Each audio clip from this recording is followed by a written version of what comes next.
क़यामत के दिन हदीस पाक में आता है, हर एक दूसरे से दूर भाग रहा होगा। एक बाप अपने बेटे से दूर भाग रहा होगा। माँ जो बच्चे से बड़ा प्यार करती है दूर भाग रही होगी।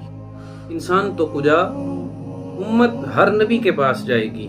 हदीस पाक में आता है, सारे लोग सबसे पहले हज़रत आदम नबी अलैहि सलाम के पास जाएंगे।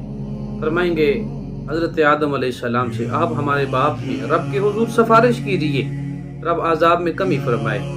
आप फरमाएंगे आज तो मुझे अपनी पड़ी है, जाओ किसी और के पास चले जाओ। ईसा रूहुल्लाह, मूसा कलीमुल्लाह, इब्राहीम खलीलुल्लाह, इस्माइल ज़बीउल्लाह, सबके पास जाएंगे। हर एक कहेगा नफसी नफसी इज़हबू इला गैरिही।